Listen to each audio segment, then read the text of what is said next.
You know, I've sat across from hundreds of patients who thought they were doing everything right with their vitamin D, taking their supplement every single morning like clockwork. But when we ran their blood work 6 months later, their levels had barely budged.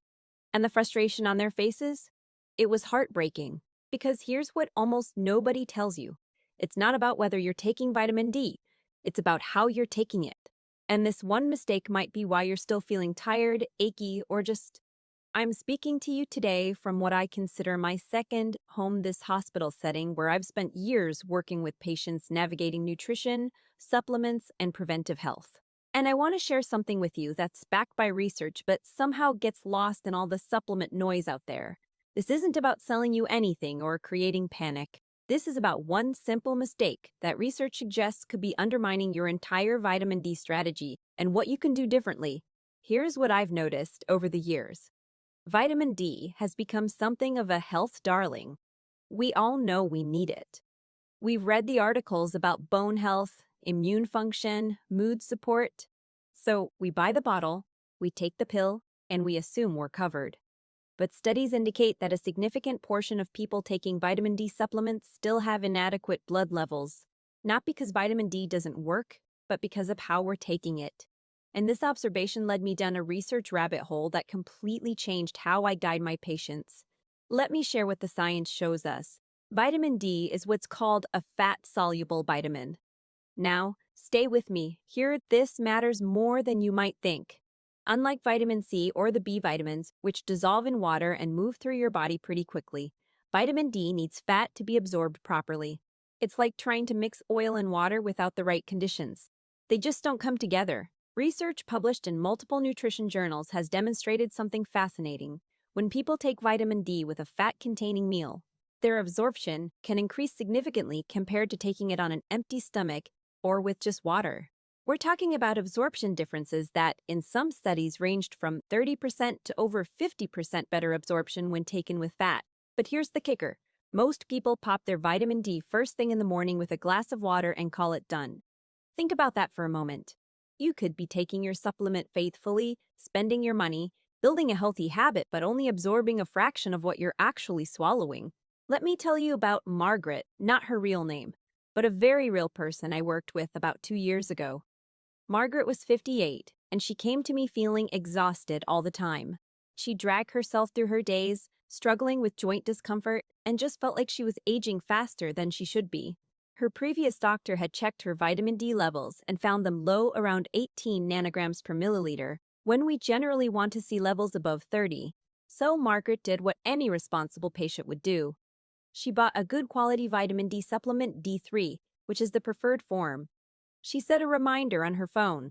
Every single morning at 6:30 a.m., she'd wake up, take her vitamin D with a full glass of water, and head out for her morning walk.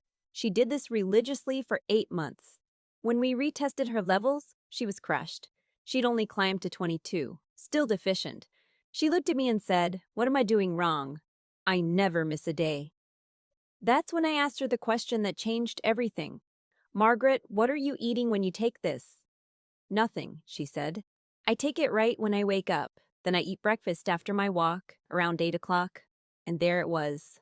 Here's the mistake that research suggests is incredibly common: taking vitamin D on an empty stomach or without dietary fat. This isn't about you failing. This isn't about vitamin D being ineffective. This is about a simple mismatch between how we take supplements and how our bodies actually absorb them. Think of it this way: vitamin D molecules are like packages that need a specific delivery truck to get where they're going in your body. That delivery truck is dietary fat.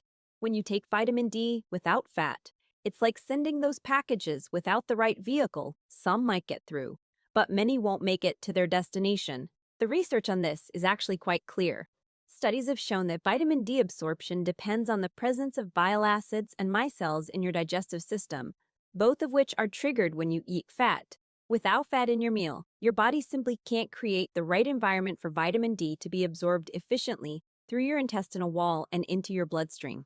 Let me give you a metaphor that might make this clearer. Imagine vitamin D is like a grain of rice, and your digestive system is like a busy kitchen. If you toss that grain of rice onto a dry countertop, it's going to bounce around, and most of it will end up on the floor wasted.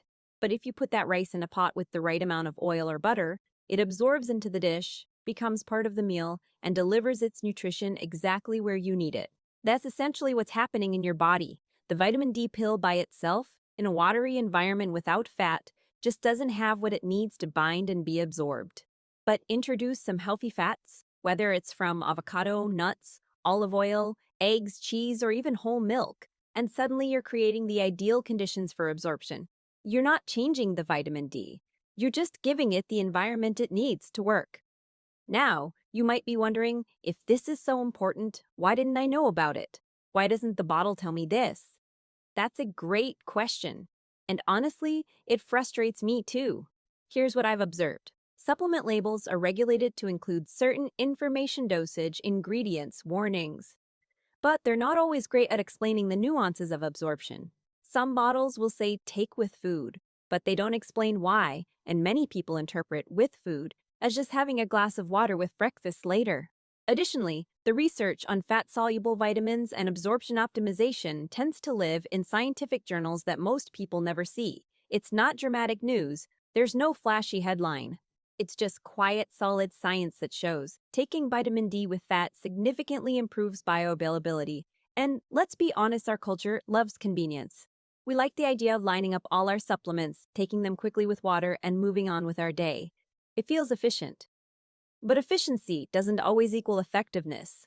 Now, this mistake can affect anyone, but research suggests certain groups might be particularly vulnerable to vitamin D deficiency and therefore might benefit even more from optimizing absorption. If you're over 50, your skin becomes less efficient at producing vitamin D from sunlight, and your digestive system may not absorb nutrients as effectively as it once did. That means you need every advantage you can get when supplementing. If you have digestive conditions, things like Crohn's disease, celiac disease, or if you had gastric bypass surgery, your ability to absorb fat-soluble vitamins may already be compromised. For you, taking vitamin D with fat isn't just helpful, it's essential. If you're managing your weight and eating a very low-fat diet, you might inadvertently be limiting your vitamin D absorption. The same goes if you're taking your vitamin D with a fat-free breakfast or a green smoothie made with just water and vegetables. And if you have darker skin, you're living in northern latitudes, or you spend most of your time indoors, you're already at higher risk for vitamin D deficiency. Studies indicate that these factors reduce your natural vitamin D production, making proper supplementation even more critical. None of this is to create worry. It's simply to say, if any of these describe you, you have even more reason to pay attention to how you're taking your vitamin D. So what does the research suggest you should do instead? First, take your vitamin D with a meal that contains some fat. And I don't mean you need to eat a cheeseburger. We're talking about normal, healthy dietary fats. A tablespoon of olive oil in your salad, a handful of nuts, an egg, avocado on toast, salmon for dinner, Greek yogurt that's not fat-free, even whole milk in your coffee. Studies suggest that as little as 10 to 15 grams of fat with your meal can significantly enhance vitamin D absorption. That's roughly what you'd get from an ounce of cheese or a tablespoon and a half of almond butter. Second, consider the timing. It doesn't have to be breakfast, though. For many people, that's easiest. If you eat a fattier dinner, say, fish with olive oil and vegetables, that's actually an excellent time to take your vitamin D. Research doesn't indicate that morning is better than evening. What matters is the presence of dietary fat. Third, if you're taking higher doses of vitamin D, and please, only do this under medical guidance, the absorption factor becomes even more important. The higher the dose, the more critical it is to optimize absorption because you're trying to achieve a specific therapeutic goal. Fourth, think about consistency. Research suggests that vitamin D levels build over time. This isn't a one-and-done supplement. It's something that needs regular, consistent intake with proper absorption for weeks and months to make a real difference in your blood levels. And finally, and I can't stress this enough, work with your healthcare provider. Get your levels tested before you start supplementing and retest after a few months to see if what you're doing is actually working. Individual variation is real. What works for one person might need adjustment for another based on your body weight, your baseline levels, your health conditions, and your individual absorption capacity. Let me take you back to Margaret for a moment. The patient I mentioned earlier who couldn't get her levels up despite 8 months of faithful supplementation.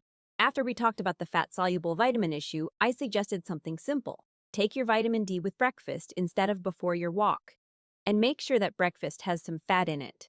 For Margaret, that meant adding a couple of eggs to her morning routine, or having her supplement with her lunchtime salad that included olive oil and nuts. 3 months later, we retested. Her vitamin D levels had jumped from 22 to 38. Not only was she finally in the adequate range, but she told me something that almost brought tears to my eyes. I feel like myself again. I wake up with energy. My joints don't ache like they used to. I didn't realize how much I'd been struggling until I started feeling better. Now, was it just the vitamin D? Maybe, maybe not. But what we do know is that once she started absorbing it properly, her levels normalized and her symptoms improved. And that simple change, taking her supplement with a fat-containing meal, made all the difference. That's the power of getting the small things right. Let me pull this all together for you.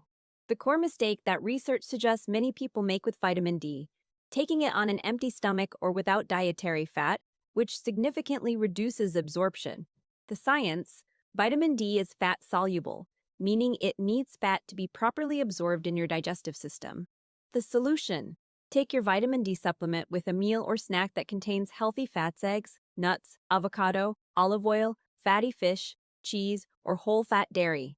The timing doesn't have to be morning. What matters is the presence of fat, so take it whenever you eat a meal that naturally contains some. And the most important piece: work with your doctor. Get tested, supplement appropriately, retest to confirm it's working, and adjust as needed.